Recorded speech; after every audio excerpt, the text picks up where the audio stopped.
When I look at service-based businesses, I always just say that generally the reason why they don't get as good a result, especially for coaches and consultants, is because they are very much too vanilla. Are you a corporate escapee and wasting valuable time attempting to figure challenges out on your own? Well, this podcast is for you. We bring you firsthand experiences of guests going through many of the struggles you face each and every day. We get real with no corporate BS. And now, over to your host, Paul Higgins. Hello and welcome to Corporate Escapees. Our guest today is someone who was working in corporate but was really challenged by the lack of freedom. But they made the bold step and jumped, and he said, in hindsight, probably jumped too soon. He now runs both an education arm and an agency and is doing amazing things in Perth in Western Australia. So what I'll do now is hand you over to Kim Barrett from Your Social Voice. Welcome, Kim Barrett from Your Social Voice to the Corporate Escapees podcast, brought to you by Build, Live, Give. So welcome, Kim. Thank you so much for having me. Appreciate it. Yeah, look, it's great to have you here. And why don't we start with something that your family or friends would know about you that we wouldn't? Yes. So one thing is that I am a silver medalist in Australia for Brazilian Jiu-Jitsu. Wow. Yes. Very impressive. So how many years of dedication did it take for that? Well, look, so I've been very slack with my jiu-jitsu lately. I'm actually starting back up next week, but I did jiu-jitsu pretty much, I'll say full-time. We'll train like 5 days a week for 2 years. So in that period, I got my blue belt, and then I competed at blue belt level. I got a couple of local gold medals here in Perth for my weight division, and then went to the national titles, I suppose you will, and got a silver medal there. Oh, congratulations. That's brilliant. Well, my brother, quick story was Taekwondo was his, and he was going to the Olympics, and unfortunately one night his fiance, who wasn't the reason he never married her, but you know it adds to the story, accidentally twisted his ankle, and he never ended up going. So yes, so he could have represented Australia, but not to be. But now your corporate escapee story, I know it's probably a little different to some others that we have on, but just tell us a little bit of how you got to where you are now. Yeah, well, I mean, so when I went into the corporate world, I was actually at university. I studied, and I thought that it was going to be easy. Everyone said you go to university, then you go and apply for a graduate position, and it's going to be hunky-dory, but that was not the case. Went through uni, applied, and they said, well, you don't have any experience. And I was like, well, I assume being that this is an entry-level position, this is what I apply for to get experience. But no, they said, no, that's not the case. And they couldn't tell me how to get experience either. So that wasn't very helpful. So I worked in a few different companies as like a office manager, general manager. And the big thing for me, and like why, I'd consider myself to be a corporate escapee was, and I think probably for a lot of people, is the freedom. Right, the freedom and decision-making ability that comes when you're your own boss, or you're out there and you're even freelancing, whatever it might be. Because at Christmas time, my family and I were just talking before about being in Perth. We always used to go up to Lancelin, which is an hour and a half away, visit my grandma. We'll stay there for like 3 days, soak in the sun, swim, just relax. And when one of the jobs I was working at, they said, look, we need you to be here every day apart from the public holidays. And I was like, well, I go away with my family, so I want to go away. It's like, well, no, you can't have that off every year. We have to have a rotating system. And this year you can have a few days off, then the other people need it, and all this back and forth. And I was like, well, to me, that didn't seem fair. I was like, if I want to have Christmas time off, I should be able to have Christmas time off. So that's really what kind of pushed me over the edge to deciding to start my own business and jump out of the corporate world, was because I wanted to have that freedom and flexibility to go, look, I'm willing to work hard, but if I want to have downtime at Christmas, I should be able to have it without having to hope and pray that no one else wants to have that Christmas off, just so that I can do what I love and spend time with my family and friends. So that really kind of drove me then to going, and I actually probably pulled the trigger a little bit too early. I didn't really have my business up and running properly yet. I was like, no, I'm out. I think I had one client pay me $200 a week. So it was a bit of a big decrease there. But I had to figure it out along the way. And so I jumped out with probably a very poor parachute, and just decided to go out and start doing things for myself. Yeah, well, well done. I don't think there's ever a right or wrong. Some people jump, some people, do the side hustle. It's what works for you. But for you, the way that you did do it, just jump out. Do you think that made it harder or easier than what it could have been? Look, in hindsight, look, I probably could have planned a bit better, maybe stayed on for maybe 3, 4, 6 more months just to build up a bit of a surplus of cash, just to make sure that I didn't put myself in too many hairy financial situations. However, on the other side, I think it made me get very resourceful. It definitely got me to the point where it's like, cool, if you need to make money this week, then it's like, okay, great. Like I would just write out on a piece of paper, what are all the ways this week I can go and make the money to cover all my bills and expenses. So that really put me on the front foot for delving forward, moving forward, trying to figure out opportunities and find them, versus if I didn't, maybe I wouldn't have been as proactive. I would have been like, oh, it's cool, I can follow up these clients next week, versus going, no, like today I'm following up, I'm emailing, I'm messaging, I'm calling, I'm going to make it happen. Yeah, that as the old saying goes, burn the boats. And I think sometimes, you've just got to do what you got to do. And as far as help along the way, what sort of help did you get along the journey of leaving and building your own business? So I didn't really probably get help until after. I always knew that I wanted to have mentorship and support and things like that. But I think the biggest help was that one of the clients actually ended up going internally for them. I was still a separate company, but I went and started working for them internally. And that really helped me because it allowed me to get much deeper understanding of not only how to do marketing, but the effect it has on the internals of a company, versus before I was doing social media management and just random little things. And I didn't really know the impact or benefit that I was having. But when I went into a company, I still had external clients. But when I was working, when I went inside as an internal contractor, if you will, I really saw the benefit of my lead generation, the Facebook ads that I was running. I saw what effect it had on the whole company. There's a new company that started up. They went from $0 to $1 million in 10 months. And that was all their leads and business came from Facebook ads. Right. And, I'm sure we're going to get to it soon, but why don't we talk about it now with Facebook ads? Like, what did you do in particular to have such fantastic growth? Well, the benefit I think was at the time, so this was an events-based company. They did live events, intro events, and most of the competition or people in a similar space were still relying on their databases or promotional partners. They weren't really looking at Facebook ads. So we had very, very good understanding of who we wanted to work with. We knew exactly who we wanted to work with, which was people under the age of 35. And we knew how to basically entice them because we were under the age as well. So we're like, well, let's just do videos. Let's speak to them, say, look, this is what we're going to be doing. And then, create a landing page that looked interesting enough to get them to register. And we just started running ads. And luckily enough, the products and services that were being sold at the time well and truly covered the cost of the ads. So it's like, well, I pretty much had kind of with some limitation, but almost unlimited budget as long as I was getting results and getting people to rock up to these events. And how long ago was that, Kim? That was 4 years ago. Right. And what sort of changed between then and now when it comes to Facebook ads? The biggest thing is probably the levels of competition, and not that I like your competition or my competition, just that there's more people bidding for the ad space that Facebook has now. So a lot of people are saying that costs are rising. I think your cost can still be quite low as long as you know really, really, really specifically who you want to work with, because Facebook's really upped their level of individualism on Facebook. And what I mean by that is, when I share this with people, normally I get them to swap their phones. So I was like, swap a phone with the person next to you and have a look at their feed. Even if you're almost an identical person, you'll see that everything is individualized for you. So now I think your marketing messages need to be that much more specific to people and individual to them. And that's really where you have to win now. Whereas before you could be probably a little bit more general and still get a good result. Excellent. Well, we'll move into the build section. So when someone asks you, hey, Kim, what do you do today? How do you answer that? So I tell them that we help business owners focus on what they do best, because when most people start or they've left their corporate job and they're out there making things happen, they didn't want to do that and then become a bookkeeper, an accountant, a marketer, a salesperson, a financial advisor. Like there's so many hats and roles that they have to do.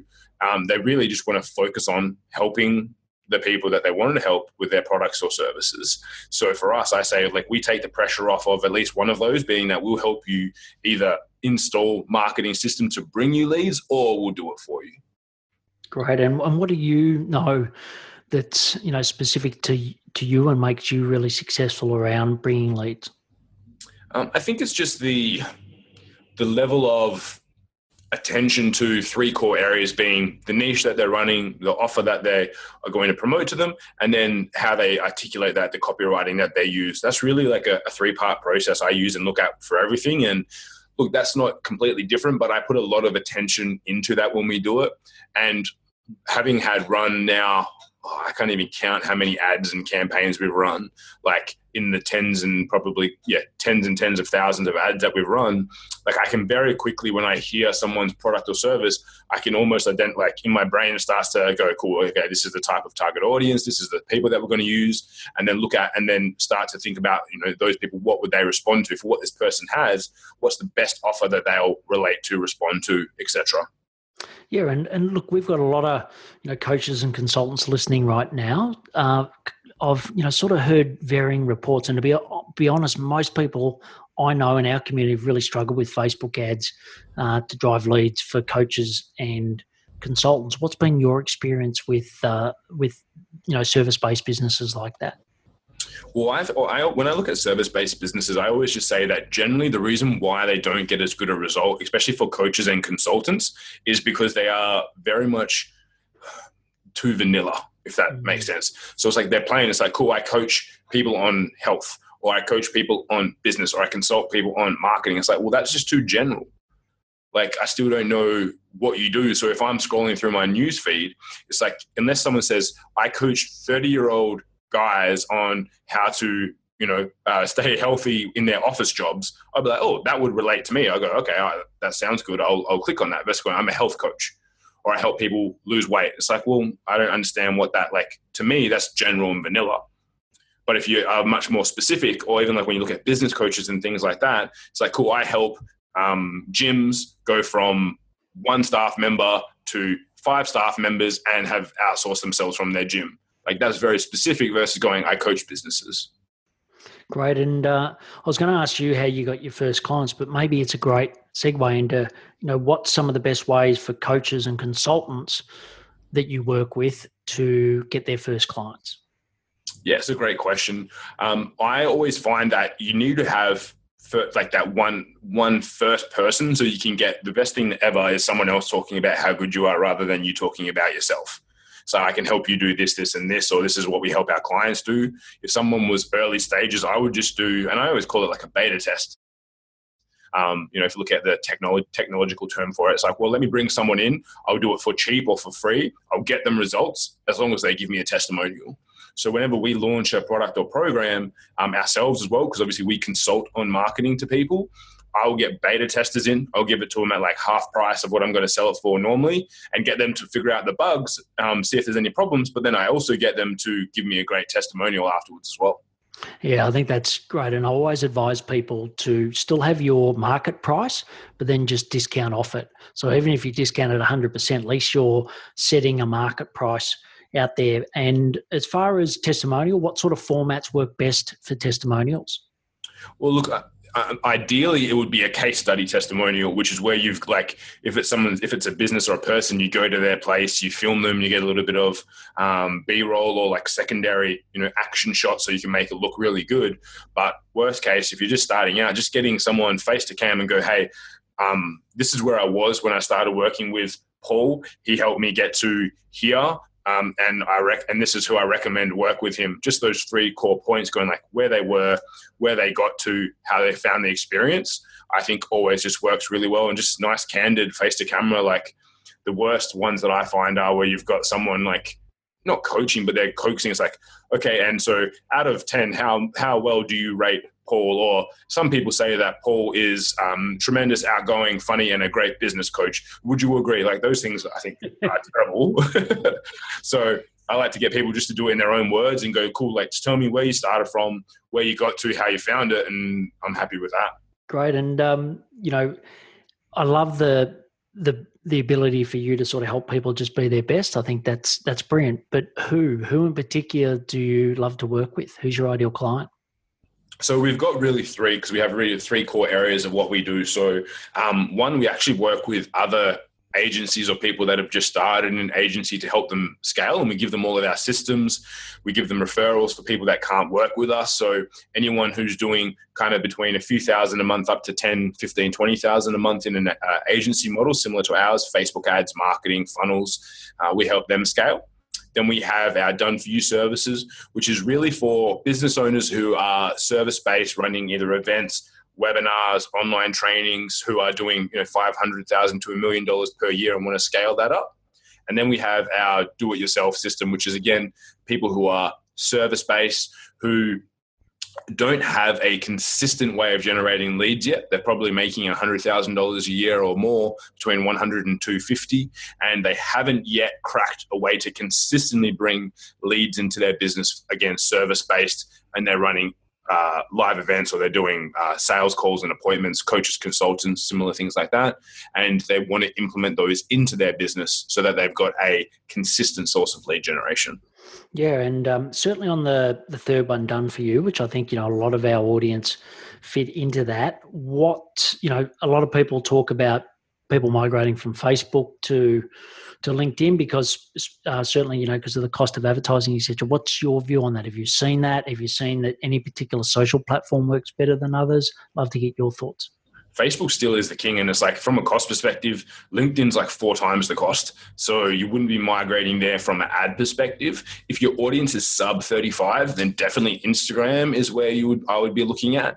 And also, depending on the audience, also Snapchat works quite well. There is definitely a larger younger demographic on there, but there is still some people in the probably 25 to 35 bracket that use Snapchat a lot also. So that's another one that I would potentially look at. LinkedIn, I think if you wanted to do an organic strategy, that would probably work much better than Facebook. But from a paid perspective, Facebook is still pretty much the king, and like Instagram would be a close second. I personally don't. I have a part of my team do a lot of organic connection on LinkedIn, but I haven't found from an ad perspective that it works that effectively, just because the costs are so much higher. Yeah, I think you've got to have a really big ticket value. So, you're looking sort of $25,000, $50,000 as a ticket value. I think then you get some returns. And shout out to AJ Wilcox, does a brilliant job with LinkedIn ads. But most clients that I've taken him to, he said, look, the ticket value size is just not big enough to get the return. So I think you're spot on the money there. And as far as your agency, 3 years' time, what would you like your social voice to look like in 3 years' time? Well, really for us, like, we've got pretty much all the team that we need. We don't really want to add on anymore. The big thing in the next 3 years that I want us to really focus on is our level of content production for ourselves and clients. So we're heavily invested in video, ensuring that we do great content, and then we put out good quality content from a video perspective, and that's what we're encouraging our clients to do. So if anything, probably adding on a cheeky little video production / film production arm would be our next growth level, I would say. Great. And when you talk about video, what are a couple of key tips? Because I know a lot of people get really nervous to camera. Have you got any tips on just how you get the best out of being to camera? Well, I think the best and most important is definitely practice, because most people, I think it's a fear or it's a self-worth thing that potentially comes up when it comes to doing video. However, when you first start, not that many people are going to be like, my first video, I think my mum and dad watched it. Like, not many people watched it. Right? Like, you're not going to be, you're going to go viral overnight, which is, I think, sometimes people's big fear. Like, what if 100 million people watch this video? It's like, probably 10 people or one person may. Let's not get worried about that. But just practicing so that you're used to and you can be natural in front of camera, I think, is the most important thing.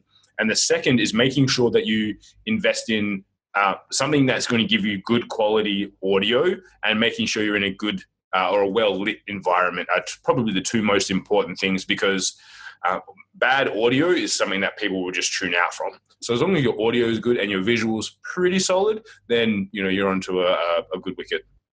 Excellent. And with the agency, obviously, you've done a great job so far, but how do you go about, or what are some of the things you've done to improve the profitability of your agency? Definitely. So we probably could have split it off into 2 businesses if we wanted to, but we do have our educational arm, which is where we basically teach people, they do it themselves or we do it with them.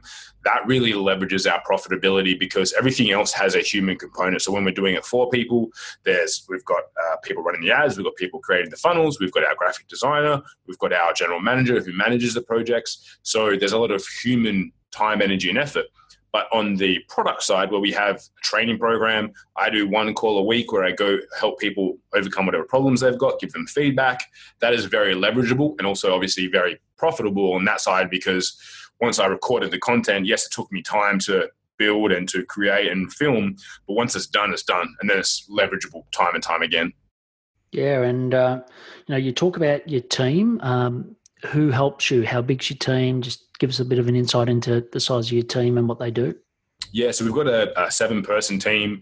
We've got our general manager. We've got 2 people on our ads team. We've got a graphic designer, 2 people on our funnel team, but we also have a separate funnel business with one of actually started out as our interns, a guy called Chris. So he has a separate funnel agency, if you will.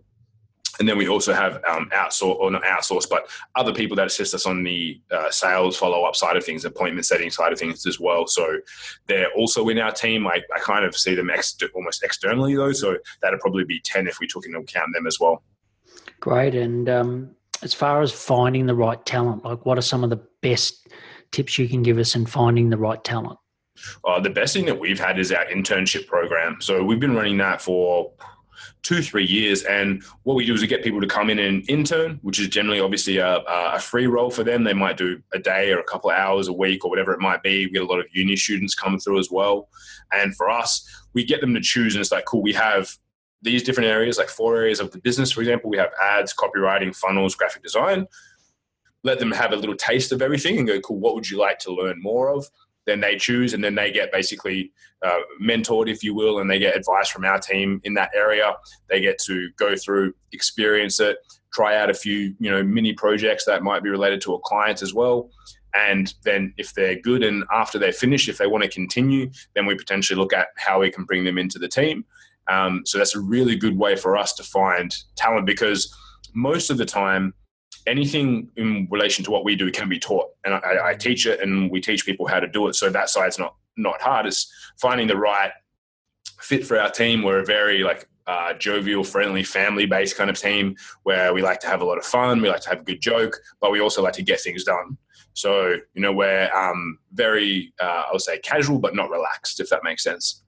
Yeah, great. And how do you find those interns? You have relationships with educational bodies, or how do you go about that? We actually, especially, I don't know if it's because we're in Perth and we just have a good sounding name, but we do have we've had quite a few universities actually just reach out directly to us saying, oh, look, we've got people that want to come through. Can they? And then also just from our organic network, I also occasionally, every now and again, I'll run a Facebook ad for interns, promoting, what we do, the areas that we cover, the types of clients that we work with, and get applications from there as well. So our very first internship program, I ran a Facebook ad. And it was someone who listened to me on a podcast one time. They applied. They were great. We scaled them into full-time work. Then they've started a partner company with us. So it does work quite well. And that all came from, number one, me being on a podcast, but then number two, me running an ad saying we're looking for interns. And we got quite a few come through from that. Yeah, great. Well, we've had a couple of mastermind members run ads for specific roles, hard to find roles. Do you, obviously that's worked for you. Has it worked for many of your other clients trying to find talent that way? It does. I think that we recommend it a lot of times to lots of different clients to run Facebook ads specifically to get new team members. Sometimes it is hard depending on the role, one of the harder ones. You can get it right, but it's a lot of tweaking as a sales role. It can be hard to find the right people, I think, just across the board, because sales is a very interesting one depending on how their structure is and whatnot, and because it's probably the closest and hardest one on KPIs. But apart from that, it works quite successfully for a lot of clients. Brilliant. And your biggest challenges, what are the biggest challenges you face in running the agency at the moment? The biggest challenges is probably ensuring that we have all of our processes and systems in place, which we do, but we're always finding little holes or gaps. So, even though you think you put the best process together, you film you doing it, I've got, breakdowns, guides, etc. There's, especially when it comes to the digital world, there'll be something like, oh, this happens. It's like, oh, well, that's never happened before, but now it's happened. Now we add it in. So I think because a lot of the platforms are also like ever evolving and ever moving, then it just means that we've got to always consistently update things versus, if you go back probably 20 years, if you had a process manual, it's like, that's the manual. Probably doesn't get updated in 10, 15 years time. But with us, it's like every week it's like, oh, Facebook changed this now. Great.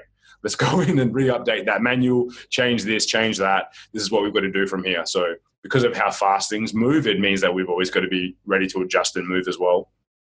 Well, before we go into the next section, I'd like to mention our YouTube channel called Build, Live, Give. You get great tips to help corporate escapees, just like Kim, to rapidly grow. So, please look at the content. If you love it, share it with other corporate escapees.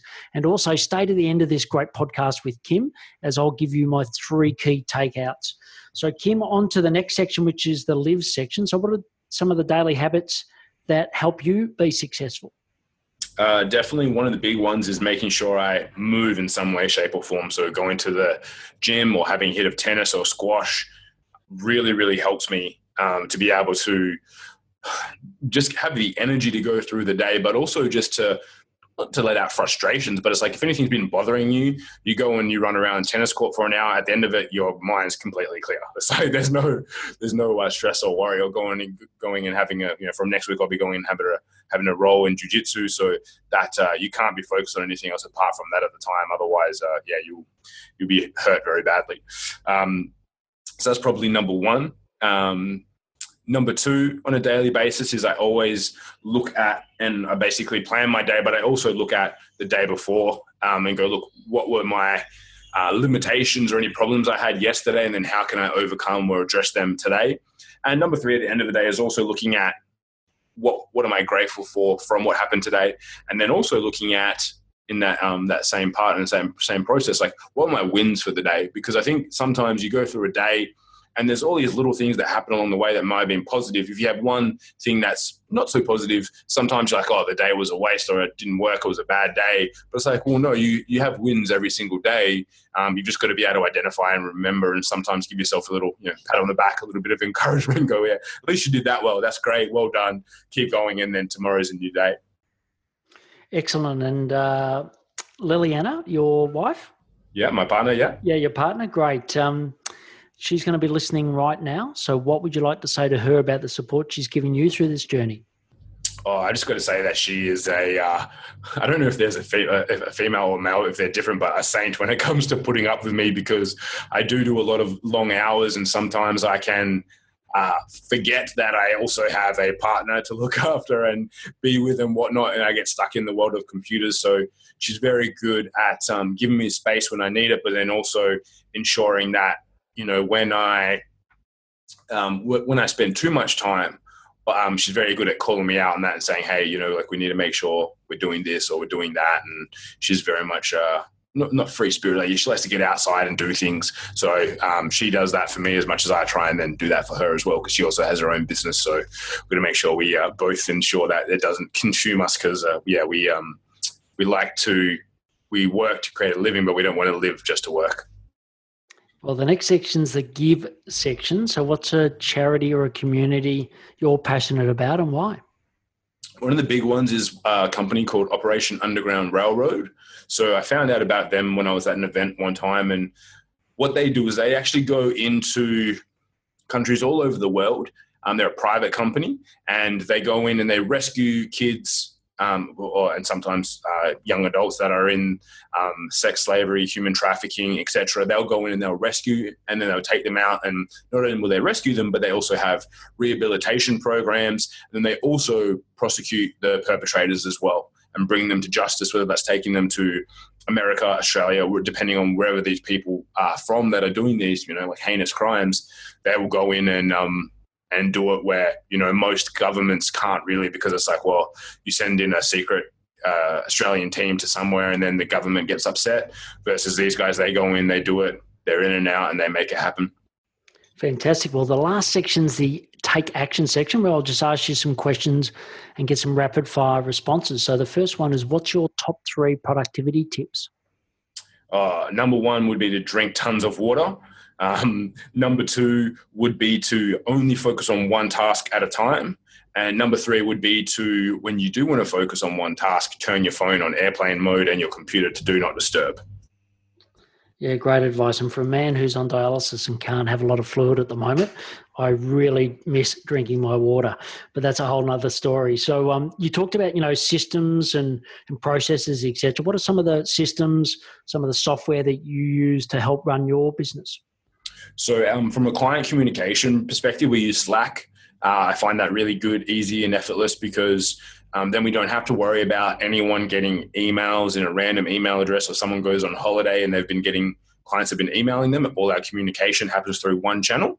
And then secondly to that, we used to use a platform called Podio for our project management, but we've moved over last year to Monday.com, which has worked really effectively for us. Really nice, easy, and clean to look at and see where client projects and tasks are at. And it's just, been a godsend for our team. Brilliant. Great. And podcast, other than your own, what are some of the podcasts that you love to listen to? Oh, good one. We're actually about to launch a new one, so that's going to be good fun. But I like to listen to Alex Scharfen's podcast, Momentum podcast. I find it's great for anyone that's growing or wants to grow and build a team. That will be number 1. And then a new one, which Chris and my team got me onto, is the Hustle and Flowchart podcast. I quite like that one. It's been a pretty interesting one for me to listen to, and they've had some cool people on. And then thirdly would be Business Lunch with Roland Fraser. I really like that one as well. Brilliant. Well, we'll have the links to all of those and everything else that Kim's mentioned in the show notes. So, Kim, the last question is, what impact do you want to leave the world? Well, the big, one of the catchphrases or things that actually came from Zig Ziglar, but the impact I want to have is that for more people to understand that the more people that you help, the more that you will also be helped as well. So his phrase, I think it is that help enough people get what they want, you'll get everything that you want. And I think if everyone did that, then we would be in a very different world and it would be amazing. So my impact I want to leave is for more people to operate like that. Brilliant. Well, look, thanks for sharing that and also other great wisdom on the podcast. It's brilliant having you on, and you can find out more about Kim through his fantastic YouTube channel where he's just got some brilliant content. It's at Your Social Voice. And as I said, we'll have all the links that Kim mentioned in the show notes. So Kim, thanks a lot for coming along today. Thank you for having me. I really enjoyed that interview with Kim. It was fantastic. So to me, 3 key takeouts. One is don't be vanilla. I think it's, stating the obvious, but it's so hard not to be. So make sure that you stand out. So your Facebook ads will stand out. He still says that Facebook ads is the place to be for paid and LinkedIn organic. So that's number 2. Number 3 is I love this concept around interns.